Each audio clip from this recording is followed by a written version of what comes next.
So we're going live a little early to make sure everything is running smoothly.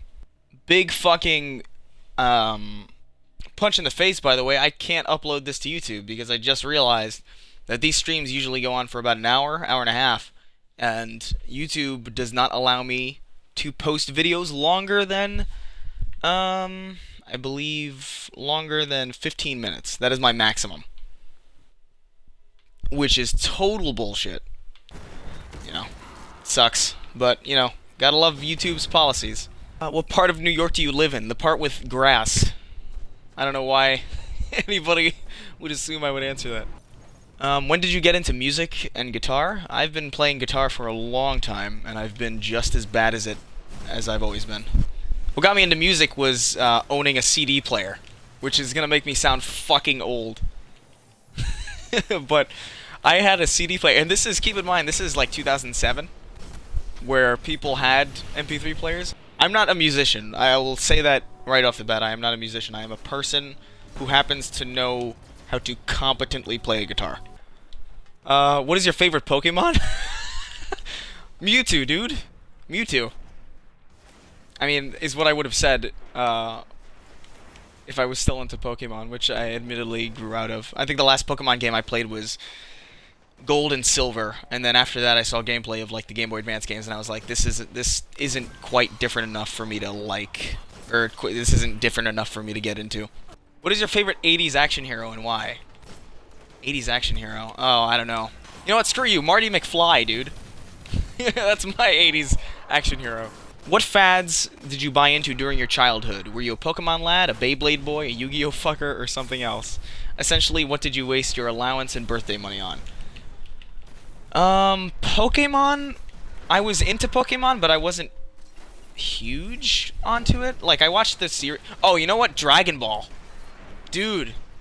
Dragon Ball was the shit. And it's, you know what? It still is the shit. I'm really excited for, Dragon Ball Super, which started, relatively recently. I think, like, yesterday. Dragon Ball is the only anime that I know, aside from maybe Full Metal Alchemist and, maybe Death Note, that the English dub is far superior to the Japanese dub, at least in my opinion. I don't like the whole Goku is a child, is childlike, therefore his voice should be a child. I don't like that. I think Christopher Sabat does a great job at Vegeta. I think Sean Schemmel does a fantastic job at Goku. I think everybody just does a solid job on that show, which isn't really something that you can say for most English dubs. But I spent a ton of money on that series. I have a bunch of Dragon Ball Z trading cards that I don't know how to play with. I don't know how to use. I have all the games. I have Dragon Ball Z Budokai, I have Tenkaichi, I have Sagas, which was terrible. I have Ultimate Battle 22. You know, I own a lot of the original Dragon Ball Z episodes on VHS, which, again, shows you how fucking old I am. Do you hate baseball now? No, I don't hate baseball. I'm not really into sports all that much. I used to be really good at baseball, but it's just one of those things where it's like, yeah, I was good at it, but I don't like it. Like, I'm really good at Call of Duty, but I don't like it. Like, I don't have fun playing it. You know, there are some people who are naturally inclined to like certain things, and I'm just not a sports person. I am a scrawny, short person with glasses, and I am just not cut out for that. Can you do your Morty voice?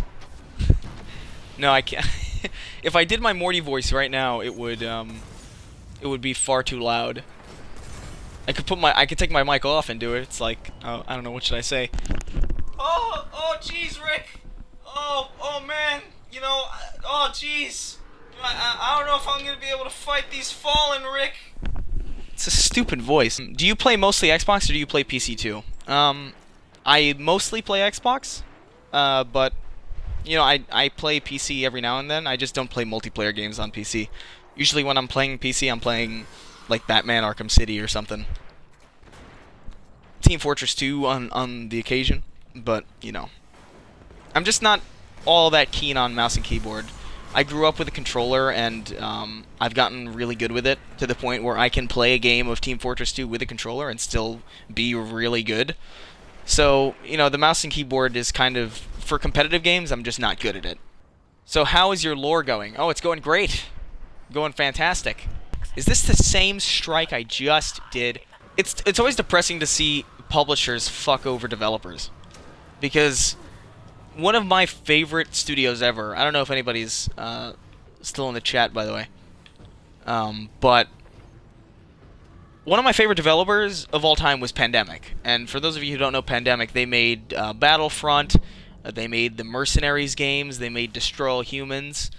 They made a lot of really unique and just fun games. They were games that were just fun. They weren't trying to be epic stories. They weren't trying to be anything that they weren't. They were just happy and content being video games. And that's one thing I always admired about Pandemic, and they got fucked because EA just decided, hey, fuck you. And that really sucks, because that was the first... When I first started getting into any of the stuff that I'm interested in, be it game development or film and editing and stuff, Pandemic was the place that I wanted to be. That was the place that I was like, I want to get a job at Pandemic. I want to be at Pandemic. And when I found out that their last game was The Saboteur and that they were going to be going out of business because EA decided, fuck you, I was like, oh god, that's so depressing. It was Pandemic and Bungie were my two favorite studios. And it sucks now because like Activision's just doing the same thing with Bungie, except Bungie's going to still be around. And that's good because that means they can always improve, but man, it's so depressing. Because I know the Bungie guys. I've spoken with a few of them. And they are passionate guys. They love what they do, and they love making games, and I know it. And I can see it in the game. It's reflected in this game. When you're just playing the game, and it's just the gameplay, you know that there was a lot of care put into it. But you can tell exactly where Activision laid their hands. You can tell exactly, oh, this was cut out because it was too much content that they could save for later. Oh, this was... we have to fire the writer because he cost too much, and because we fired the writer, we're going to rewrite the story so we don't have to pay any royalties, and it's just like... man. Do you consider games like Tony Hawk and SSX sports games? That's a really good question, actually. I have never once thought about that. But I guess they would be, wouldn't they? I think the thing about SSX and Tony Hawk is that they're kind of gamified sports games. Like, I think there was a sports game called NFL Blitz or something that was like normal football and normal sports, but you were just going all out crazy and doing crazy shit. And I like that game because it was hyperactive sports. It wasn't trying to simulate real sports. So, I think they are sports games, but I don't think they're quite the same. Last strategy game I played was fucking Command & Conquer Red Alert on PC in like the 90s or early 2000s, probably early 2000s. Yeah, no, fucking goddamn it. I can't be bothered to play Sunset. Originally I wanted to do a video where I was kind of playing through Sunset and making fun of how not fun it is, but I'm not paying $20, even if I can refund it. It's just not worth the trouble. I'm sorry. I'm sorry about my ableist slur about being dyslexic, despite the fact that it is a perfectly apt comparison to make.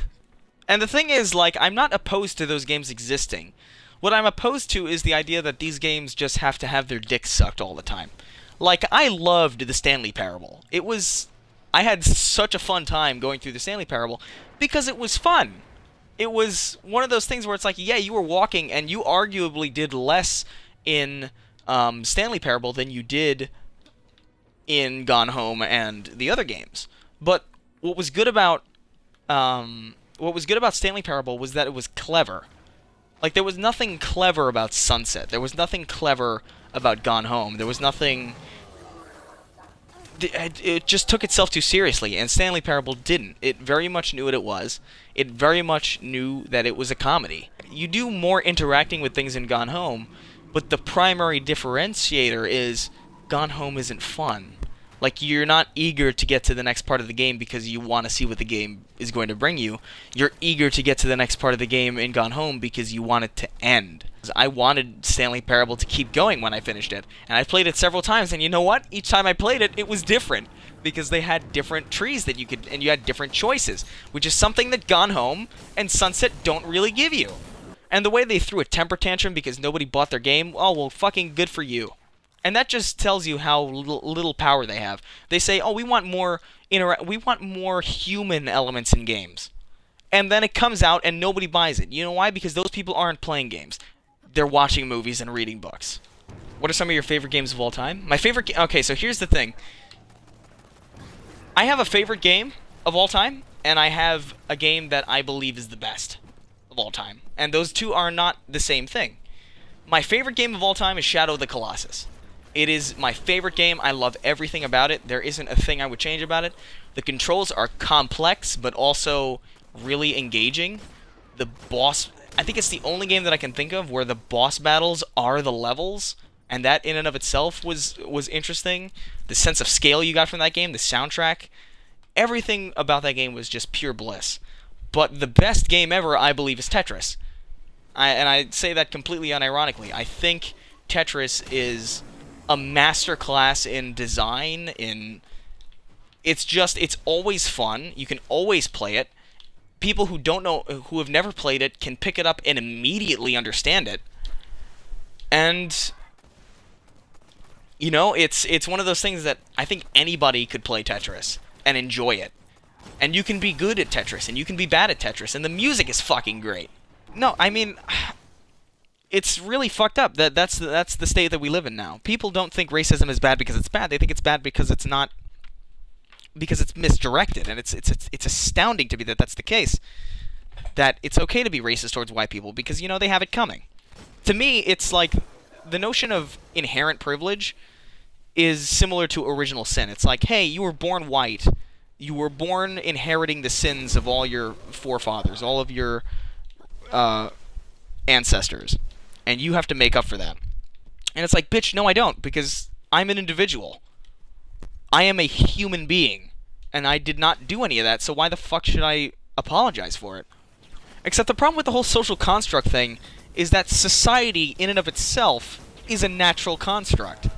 Society didn't determine that society should exist. Society occurred naturally. So even if it is a social construct, how does that separate it from nature? It doesn't make sense.